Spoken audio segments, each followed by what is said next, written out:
Herzlich willkommen zu Talk im Rahmen. Und das ist unser Thema. Ich poste, also bin ich. Authentizität, Selfies und das Netz. Das Internet ist einerseits die Plattform für Informationsaustausch und Innovation, andererseits aber auch Schauplatz von Eitelkeiten. Die Frage, die sich stellt, ist, gehen Authentizität und Internet überhaupt zusammen? Mein erster Gast macht keinen Hehl aus seiner Online-Profilierung. Er ist erfolgreich, er ist Brite und zudem adelig. Vor allem aber ist er Single und auf Brautschau. Good evening, Bildnis des Simon George of Cornwall. England 1535. Das Bildnis des Simon George erblickt zur Blüte der Regierungszeit Heinrich VIII. Das Licht der Leinwand. Heinrich VIII. Ist übrigens in die Geschichte eingegangen, weil er reihenweise seine Frauen umbringen ließ. Grundvoraussetzung dafür? Eine Frau. Womit wir beim Thema wären. Zur gleichen Zeit ist der junge Simon George von Cornwall weiter südlich auf Brautschau. Dabei helfen soll ein Porträt, gemalt von König Heinrichs Haus- und Hofmaler Hans Holbein, fordern sein Sohn. Holbein der Jüngere porträtiert ihn jung und dynamisch, damit sich die Single-Damen reihenweise in ihn vergucken. Aber wie viel vom echten Simon George steckt wirklich in seinem Profilbild? Good evening. I like. That's my timeline. That's me. Sie haben tausende Follower. Auf ihr Tinder-Profil meldete sich die gesamte Junggesellenriege des Vereinten Königreichs. Sie geben Bart-Styling-Tipps auf ihrem YouTube-Kanal.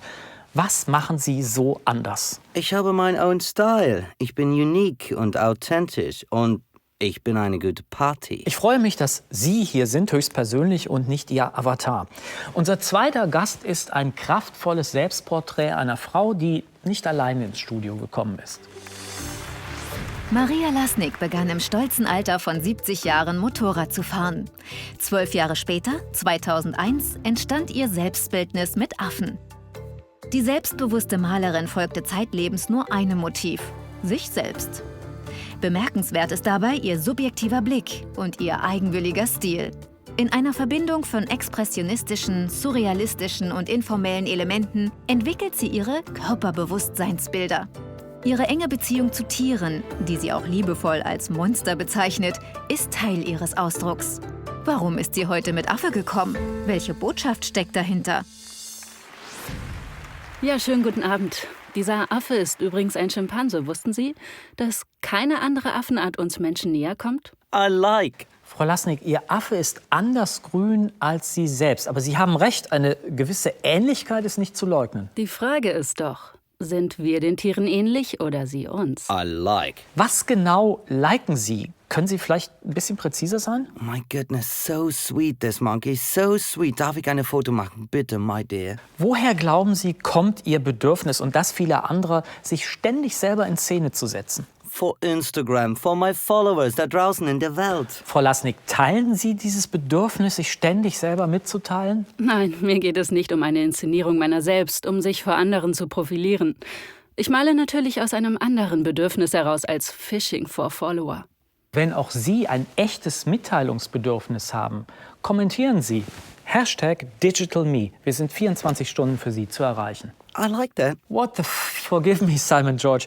Unser Thema ist ja Selbstinszenierung. Umso mehr freue ich mich jetzt, unseren letzten Gast in der Runde begrüßen zu können. Zimbal von Gerhard Höhme. Es ist 1966. Angefeuert von dem revolutionären Freiheitsgedanken arbeitet der Künstler Gerhard Höhme an Zimbal. Sein Ziel? Die Grenzen der Malerei zu überwinden, dabei den Raum künstlerisch neu zu definieren und zu erobern. Das Ergebnis? Mehr als ein Holzkasten mit farbigen Nylonschnüren. Ein Medienpionier lange vor Beginn des Medienzeitalters. Ein Experte in Sachen Netzwerk. Als solcher bringt Zimbal heute Struktur in die Sendung. Hallo, schönen guten Tag. Was ist das Internet für Sie? Stellen Sie sich einen belebten Pausenhof vor. Ein Pausenhof? Ganz genau. An der einen Ecke wird gezockt, an der anderen gedealt und am wichtigsten ist es dabei, cool auszusehen und den Mädchen zu gefallen. Anders ausgedrückt, ein Marktplatz zum Ausstellen von Selfies und Eitelkeit. Richtig. Auf einem Marktplatz geht es ja ums Anpreisen, dann auch ums richtig Verkaufen. Wo bitte ist bei all diesem Hype und Geschrei eigentlich die Authentizität? Sich selbst zu zeigen ist nicht immer nur eine Form der Profilierung, sondern auch eine Art der Selbstfindung. Wo passe ich hin? Wie wirke ich mit wem? Wir setzen uns in Beziehung mit anderen. Und über welche Beziehungen verfügen Sie? Naja, das kann man ja wohl deutlich erkennen. Rote, gelbe, weiße. Bei mir ist alles transparent. Wenn ich Sie richtig verstehe, dann sagen Sie, das, was die anderen machen, das, was die gesamte Malerei macht, das mache ich mit meinen Wäscheleinen. Also ich ahme Kunst mit meinen Wäscheleinen nach. Ist das richtig? Wenn Sie das so sehen, ja. Aber wissen Sie, am Ende ist doch alles ein Algorithmus, alles Information, die verarbeitet wird. Big Data. Welche Information liegt denn Ihrer Meinung nach diesem Selfie, diesem Selbstbildnis zugrunde? Tiere sind im Netz beliebt, weil süß. Sie wecken das Kindchenschema bei uns. Wer neben einem Tier steht, profitiert von der Niedlichkeit. Das sorgt für Klicks. Ich habe nicht das Gefühl, dass Frau Lasnik nach Zuspruch sucht. Ganz genau, der Affe kommentiert meine Situation, mein inneres Ich. Der Affe kommentiert Sie als Mensch, indem er die Hände auf den Kopf legt? Wenn Sie das so sehen. Ja, genau. Ein klassisches Beispiel von #NoFilter, also einer ehrlichen Selbstdarstellung. Ich verstehe nicht ganz, Frau Lasnik ist voll of Filter. Sie sehen nicht sehr real aus. Ihr Gesicht ist so totally green. Mir geht es ja nicht um Realismus. Mir geht es um meine grundsätzliche Natur.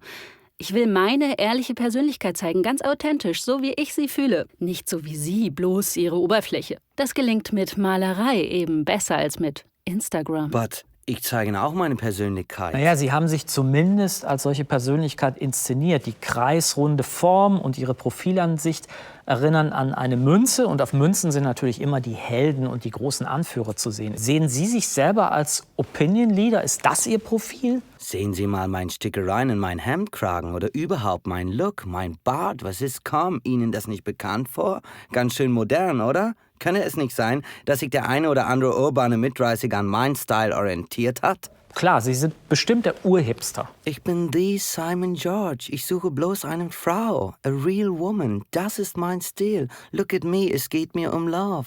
Love. Meinen Sie Liebe oder Sex, wenn Sie Love sagen? In Ihrer Zeit wurde ja nicht unbedingt aus Liebesgründen geheiratet. Und wenn wir uns Ihre Brosche mal genauer anschauen, erkennen wir das Motiv von Leda, die sich vom obersten Götterchef Zeus schwängern lässt. Zeus verkleidet als Schwan. Deutet Ihre Suche nach Liebe nicht vielleicht doch auf körperliche Absichten hin?